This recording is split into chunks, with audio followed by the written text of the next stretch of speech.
Well, good evening. Thank you for joining us tonight at 6. I am Hoyt alongside Jurnee Taylor. We're going to begin with the arrest of a former police officer from the Jackson County city of Swifton. Police officer Benjamin Drake Slagley is accused of sexually assaulting a 16-year-old boy. Court records indicate two teens claim Slagley brought alcohol and hung out with them at a home. When it got late, Slagley left, but one of the teens says he came back later after he had fallen asleep and claims he woke up to Slagley assaulting him. And that led to his arrest by federal marshals yesterday. It's also more trouble for the 31-year-old. Police arrested him last summer after getting called to a fire at his house. And investigators charged him with arson at the time. He's been fired from the Swifton PD since then. Meanwhile, the city of Little Rock now suing over firefighter gear, joining several other cities across the country. It says big chemical companies have been selling fire departments dangerous gear and hiding the risks. Yeah, it's the latest twist in a years-long fight to protect firefighters from getting cancer on the job. THV 11's Carter Threet has the details on this lawsuit. And all those favor, please say aye. Aye. All those opposed, say nay.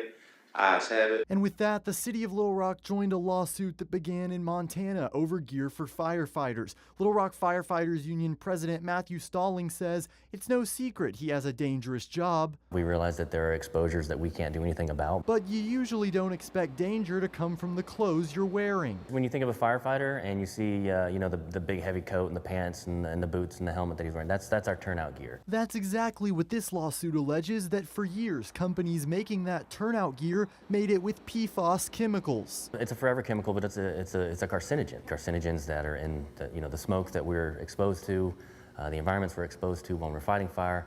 But now also we realize that one of these contaminants, one of these carcinogens is in our gear. According to city documents, Little Rock bought this gear in good faith and feels it was misled about PFAS. Stalling says all new Little Rock Fire Department contracts require PFAS-less gear. The fire chief telling the city they're working on it. It is a topic with our Health and Safety Committee, and they are actively working on getting out of this gear and speccing out a set. Like I said, we have 5 members that are wearing gear. Wear testing is what we call it gear right now. The city declined to officially comment on the lawsuit, but Stallings knows what he'd like to see. We want increased safety for firefighters.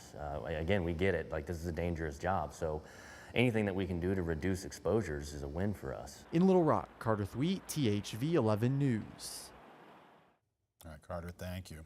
According to city documents, new plaintiffs have until May 5th to join the class action lawsuit.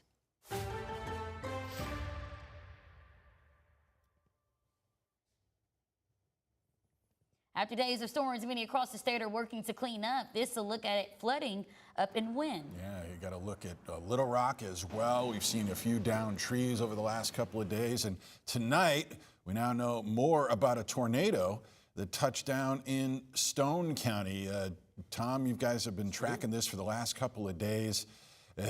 I imagine you get to this point and the cleanup settles in, but what are we looking at, what happened up in Stone County? Yeah, so the latest on this tornado in Stone County, it was a confirmed tornado, EF1 tornado with that.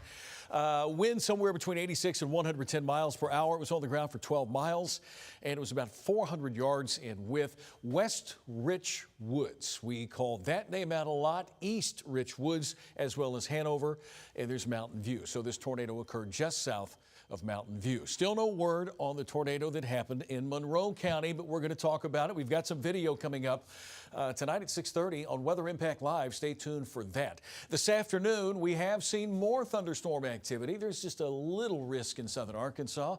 The cold front is resting over northern Louisiana, southern Arkansas. We're getting these waves of low pressure traveling along the front. Now we're seeing another little batch of thunderstorms. The main threat out of the thunderstorms tonight, wind gusts 30, 40 miles per hour and some small hail. Our temperatures are considerably cooler. We're in the 60s up north, 65 here in Little Rock. The clouds have kept our temperatures in check, and they will go on down. They'll teeter on down into the lower 50s here by tomorrow morning about 7 o'clock. Look for 52 degrees, partly cloudy skies. Tomorrow, we got another little rain chance as well as Friday, but we'll look ahead at a pretty nice weekend, a gorgeous weekend by April standards. Heading into May. It'll be a May weekend. It'll be the first weekend in May, guys. Back to you. Yeah, Tom, it's here. Well, the Democratic nominee to be the next Pulaski County judge is making it clear he plans to make building a giant data center here a tall order. Wendell Griffin is out with a series of proposals that will create new regulations. TV11's Tamara Knight recaps the details. Pulaski County Judge candidate Wendell Griffin unveiled a three-part plan Wednesday to address the rise of high-intensity digital infrastructure projects. These are not typical commercial developments. They operate at the scale of small communities, and they place real demands on our electric grid, our water systems, our roads, and our emergency services. According to Griffin, Pulaski County has no formal land use regulations addressing these types of developments. I propose, therefore, that the Pulaski County Quorum Court adopt a resolution with appropriate legislative findings and classify high-intensity digital infrastructure facilities as heavy industrial uses based on their infrastructure demand, their operational intensity, and the land use impacts. Secondly, he proposes I'm proposing a quorum court resolution that establishes a regional infrastructure impact policy for large-scale industrial and digital infrastructure development in the Sweet Home and Port of Little Rock corridor. Lastly, Griffin proposes a countywide ordinance requiring large-scale projects to go through a conditional use permit process to ensure infrastructure capacity is in place and that costs aren't passed on to taxpayers. For THV 11 News, I'm Tamara Knight. Well, Griffin defeated current County Judge Barry Hyde in the Democratic primary last month. He will face Republican Michael Rushin this November. Any of Griffin's proposals will ultimately need approval from the Pulaski County Quorum Court. Well, the gavel came down on the 2026 fiscal session earlier today. Lawmakers have adjourned, but they are expected back in town soon. Catherine Rowley been following the session all month long and helps us wrap up the fiscal session. Take a look ahead to a special session, right, ma'am?